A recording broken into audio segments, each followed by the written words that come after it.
Mayhem athletes, welcome to the Cycle Overview podcast for our Nerves of Steel cycle. We've got Mr. Jake Locker and the GOAT, Mr. Rich Froning over here. Jake, go ahead and kick us off. What are we doing for the Nerves of Steel cycle? Wow. Boom. There we go. I use Mr. to like to show you guys respect. Yeah, I appreciate that. I feel it. I appreciate Doctor, that. but Mr's good too. Doctor. I hate it when people do that. I'm not a doctor of anything. I told Brandon intro thing because I knew it'd be a 10 out of 10 energy. I can get to 7, 8, but I can't turn the dial that high. I've got like a 4. I was going to give you a 5. Yeah, okay. That's fair. That, yeah. You're probably 4 right now after 4. Yeah. back to back. Here we go. Nerves of Steel. So this cycle, as I was telling Brandon, is in essence basically like the final bridge from off season into the end season. Yay, we're already there. Woo! I feel like we've been in season though. Like it's a constant season now. Or you never left season. For the athletes, it's a constant season. Sure. If you're doing WFP, you're doing Rogue, you're doing all these Wadapalooza, like they've just been on. Yeah. And I don't know how sustainable that is. That's another topic. Not Go ahead, Jake. Yeah. So if you're doing all that, good luck. But I think a lot of people, average CrossFitter is probably doing what? I just finished my season. Oh, hunting season's done? No. Well, yeah, partially. July, Fresh Coast. August, BCS, and then 806 Classic in, what was that, a couple weeks ago? October. So those are my 3 that I did. And then hunting season is obviously in congruency with that. I was going to say, that's like much longer, continuous. Yeah. That's still a pretty good amount. Yeah, it was a good amount. I mean, 3 competitions is nothing to really, I would say that what I do is I just kind of stay fit all year round and then start to specialize probably 6 to 8 weeks out. I think that's a pretty good way to do it sustainably. What would you say for the athlete that, maybe not, it's not a games athlete, but someone that like wants to make a semifinal or someone that maybe wants to do a big competition? How would they structure their season to like make sure they could do that? I mean, then you're going to circle that one date, right? If that's your goal, I hate, I've said it multiple times, I'm not a goals guy. I'm more of a targets guy, so now I would say my target is we're doing the 24-hour row. So I'm adding some rowing volume into what I'm doing. So that's going to be, 3 to 4 times a week, probably 10K-ish.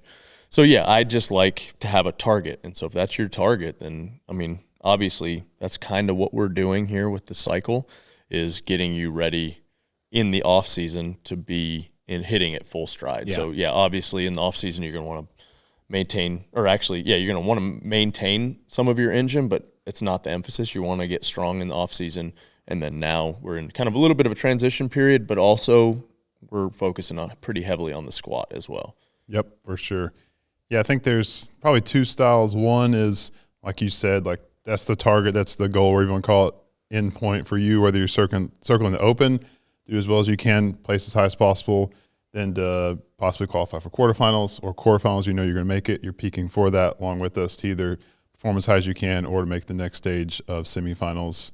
That's probably the majority of people are there, open quarterfinals, and then some obviously are semifinals circling that date in April or May or multiple dates, and then the tip of the spear would be games next summer, which is relevant because quarterfinals are back since we were last year, which is still, Brandon, correct me if I'm wrong, 25%. Top 25%. And it'll be, I think, I don't have it top of my head, 4 to 5 weeks.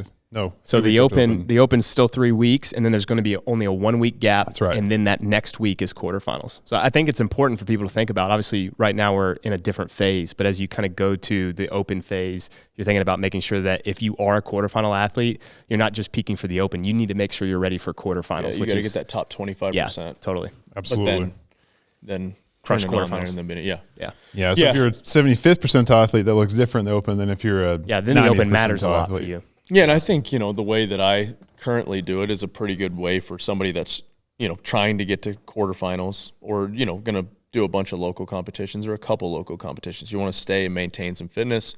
You also want to work on those weaknesses, but you also don't want to lose those strengths that you already have. So, maintain and keep a good level of fitness, but then once you have that 6 to 8 week target, then you're going to want to train hard for that. Yeah, you keep the baseline well, and then you basically do what I like to call fitness cramming.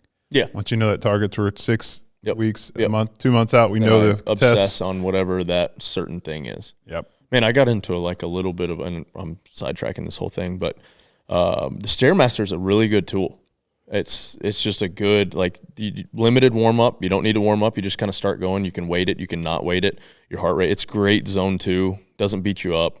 So I'm going to try to maintain some of that throughout the year, a couple times a week. It's just a good all around machine. Yeah, I love you, especially weighting it. Yeah. Well, if you're advanced enough, I feel like it. Yeah. 20-pound vest is enough. 30, 40 minutes. Your heart rate gets high, but it just maintains. You don't have these like fluctuations in what you're doing. Once you get to a heart rate, it's pretty much there. I run too much to ever do it, but I get it. It might assist your running, actually. Build a little bit of strength in those chicken legs. You can walk into it all the time and bird. I see Watkins on there every day. It's so boring. You run on a runner. It's the same thing. I only run outside now. I agree with that. If you're on a runner, running is the most boring thing there is. You got to run outside. Even running outside sucks. I have to watch eventually it's a trail run. Trail run is great. Yeah. I'm all for it. Sidetrack even more. I saw the hybrid athlete post or whatever from Heber and them. Yeah, I was like, oh man, I have the disease. Yep. I'm one. Oh gosh, but it's funny too how like everything's cycled back in, or a lot of things like 10 years ago we'd be like, that's so stupid, like doing curls or any single arm, single leg, anything, and now same thing for. I'm a big proponent of curls. Like it goes in seasons. Yeah. Oh, I'm a fan for sure. So Nerds of Steel. So we got 7 weeks. It'd usually be 8 or maybe 9, but the way just the dates lined up this year, some of the links of Hulk out. We just finished Into the Storm, which really bridged this gap as well. We're using that word bridge a lot. So this Monday, you'll see this podcast come out. November 10th, it'll start. What we have is 15 sets of squats every Monday and every Friday. Some of those tracks. Poor souls. Yeah. I may actually jump on that with some box squats. I need to start squatting. If it's too much volume squatting and kind of doing the same thing, I'm going to like back box squat one day, front squat with it the other. So there's ways to play it in. We'll pull back the volume for masters overall. It won't be like 15 sets for you guys every Monday, Friday. It'll be more like in the 10 to 12 range. If you're limited on time, you can just pull again back that volume, try to hit the percentage range. The first time we did this was, I believe, 3 years ago. Mm-hmm. We all kind of did it in-house. You and Luke for sure did the full thing. Gosh, yeah, we did. It was a lot of long squat grindy sessions. We were too aggressive. Sorry for you guys that were with us then on the percentage. Sage did a great job. Got super strong, though. It's a little bit dialing in. Super strong. Because I think I hit 425 for 2 or 3 on front squat. Well, it worked out perfect because you had to do – we did into the quarterfinals. 4-rep max and it was, front squat. Yep. That's right. It was part of the test for I think the first quarterfinals ever that year, right? It was an individual test, which sucked because I did all the individual tests with everybody to help push, and then they didn't change them whatsoever for the teams. At least I had to do them. You knew what your number was going to be. So bad. All the workouts were the exact same, just in some type of relay. Maybe even a synchro, but it was the exact same workouts. I like, wow, here we go again. Oh, it was so bad. You know what you're going to hit. So bad. Oh, that was awful. So, yeah, it's like day one is going to be 5 sets, 3 at front squat, back squat to start, 5 sets of 3, 73 to 78%.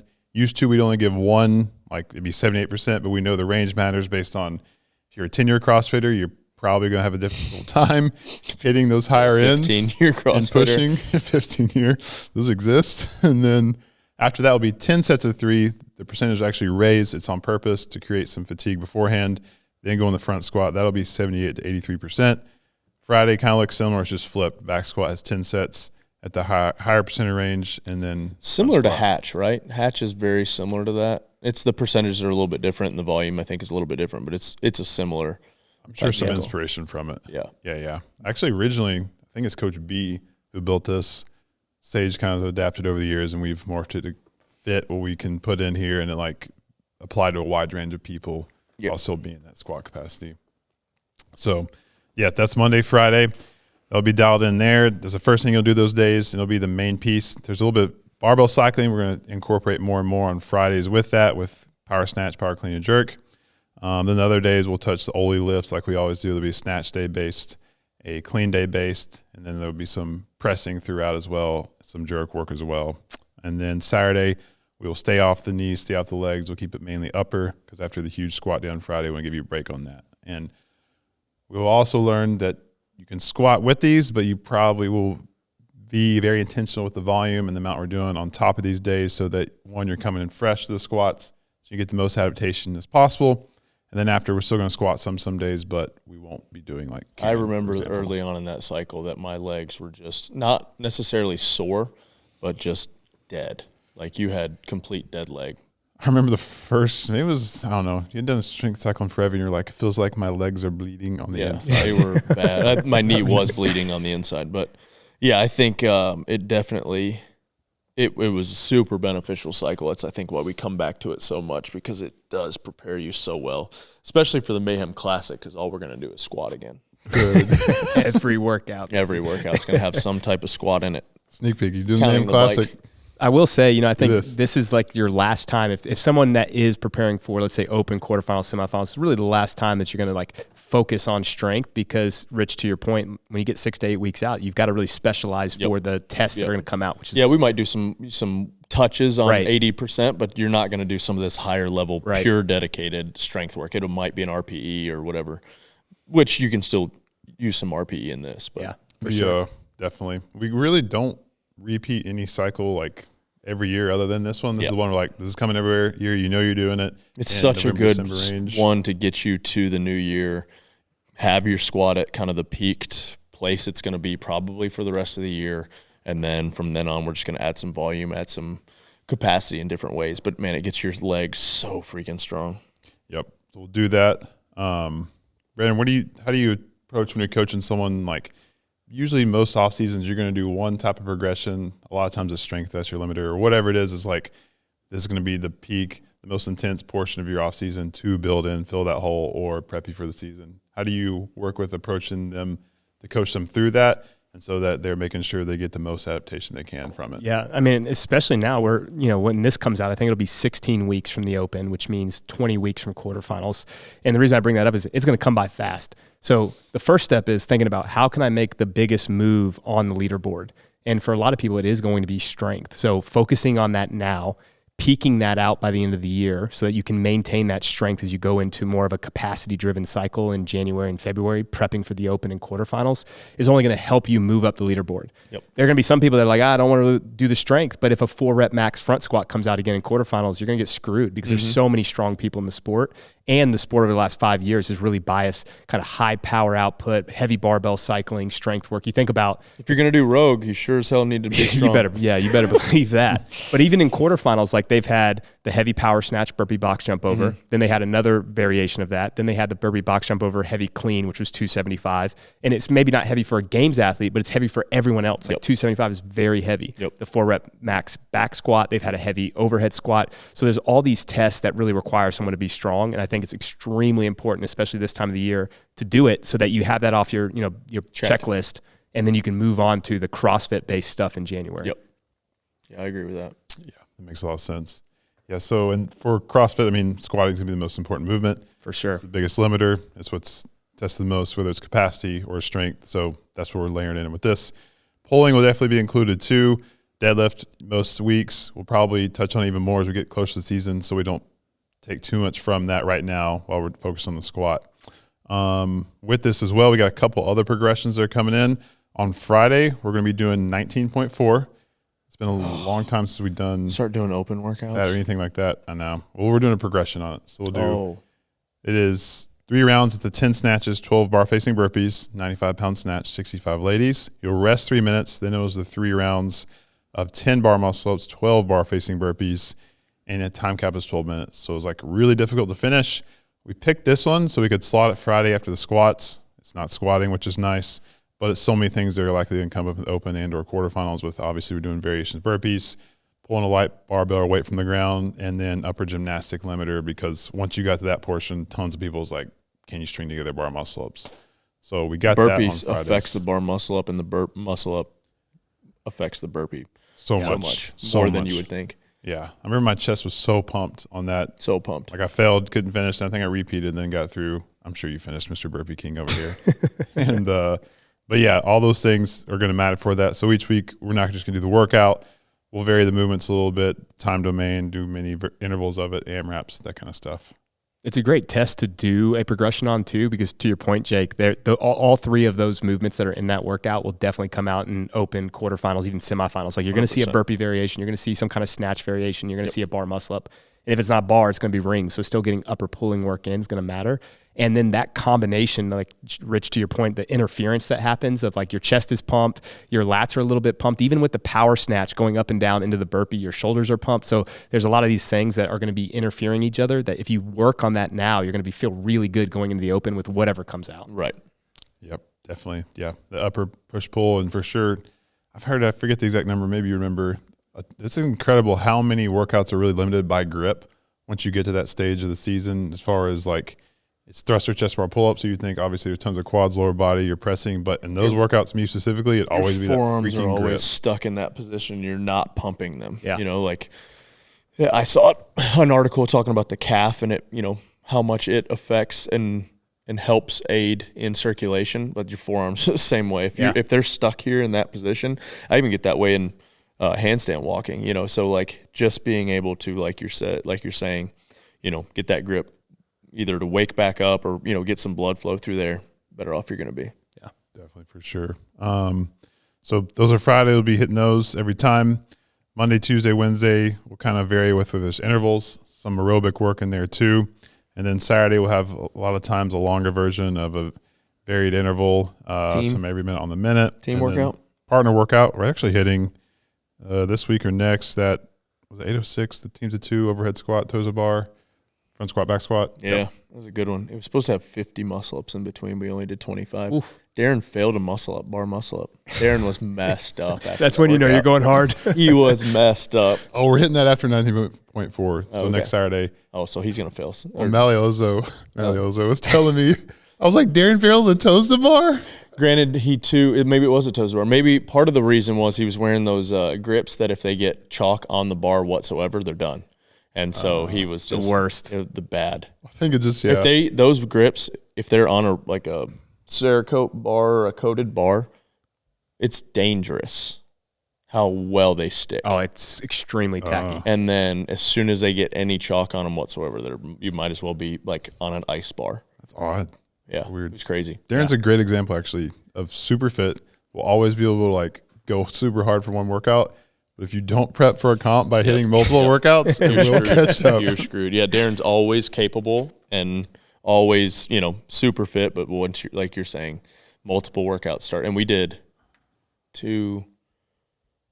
At 806. This is 806. Yeah, at 806. We did 2 workouts on Friday and then 3 on Saturday. And so it was a tall task. There were 2 floater events that weren't floater. They were just off the main floor. You had a scheduled time for them, but they were like sub 4 minute, both of them, but you had to go hard. Yeah. Those are the ones that mess you up. Yeah. Oh yeah. It was fun. That's right. Yeah. It was a good time. Dre fitness crammed hard. Dre I think he got enough in to. Yeah, Dad, he was fine. Yeah. Dre's always fine. So those Saturdays, teams, long EMOMs, varied interval pacing type workouts where we say, hey, hit this one at 75%, the next round 80%, then maybe the last one 85%, then come back down, stuff like that. Brandon, help us walk through a little bit of that aerobic progression we've got on Thursdays. It is going to be, I can tee it off, it's a 12-minute AMRAP. So we've been doing longer, obviously, in the off-season, 30, 40-minute time domain. This last one was around the 20-minute aerobic range. This one's 12 minutes for 100-cal echo bike. If you're ladies, you got 80 calories. Then you go in the remaining time max calorie row. So that'll be week 1, and then we've built a progression. Actually, all the main performance coaches, Brandon really helped lead it for building off those paces and then retest towards the end. Yeah, I mean, I think the first thing to think about, and Jake, you just mentioned this, is like you started with really long aerobic work. That's building your aerobic base. And then we started to like reduce the time down to 20 minutes, and now you're reducing it down to 12 minutes. And that is intentional because you want to be able to peak for the time domains that are coming out in the open. Saying it's arguably anaerobic at that point, yeah, too. I mean, so now you're going much harder, the intensity's higher, but we're trying to get you into that time domain that is kind of around what you're going to see in the open or in quarterfinals. Just like a fun fact, too, over half the tests in the open have been between 8 and 14 minutes. So we put it right in between that because that's probably what it's going to feel like. Now, obviously, this is just machine-based work, so you still have to do all your other CrossFit and a lot of muscle endurance work to get ready for that. But this is a good way on a Thursday to be able to build your aerobic base, work in some intensity without beating you up going into the 19.4 progressions on Friday. Absolutely. Yep. So we'll hit that every week. We'll kind of build off your test pace. So we made it a lot of weeks either hit 90% of that, 100%, and then we'll build into some faster than 110%. Yeah, it's going to be intense. Yeah, it's really intense. It's almost like you better buckle up on Thursdays. It's not active recovery as much. You can obviously slot that to end of day Wednesday if you want, or another day if needed. But with that as well, we'll have a personalized calculator, so you can put in your time on the bike. So if it took you, 6 minutes on the bike, then you can put in your total calories rode. So if you did 6-minute bike, 100 calories rode, we will actually spit out a personalized formula for your paces on the Echo the entire time and the rower based off the test pace and the percentages of that you'll see throughout the progression. So every time you do a workout, you know exactly what pace you need to hold. And then towards the end, we can build off that to say, hey, here's what the pace you're going to hold to PR on the Echo and the Rose Wilderness 12 minutes. So one last thing I'd say on that too, that those machines were picked intentionally to finish on the row because that's what it's going to feel like when you're in the open or quarterfinals, because the row is the one that's tested most. So you use the Echo bike, it's going to be obviously a lot of like respiratory and cardiac fatigue, and your legs are going to be blown up a little bit coming off of that. And now it's like, how hard can I go on the row for the remaining time? That's exactly what it felt like last year in the chipper workout, right? You did the power snatch into the row, and then you had to finish on a 50-cal row. So this is going to help you with stuff like that. Definitely. Oh, and Saturdays too. Semifinals games, you're hitting this every Friday p.m. Everyone else, if you want to finish the week, we've got some sprints based on this too. Yeah. We built out just to hit the other gear, other end of this range would be like week ones. Every 90 seconds, you're going to hit an 8-second Echo sprint. So you are flying on that. Just 8 seconds, basically as hard as you can. You'll rest 5 minutes. Then we're going to go almost same thing, 6 sets, one every 90 seconds for 10-second row. So it's just 8 to 10 second time domain.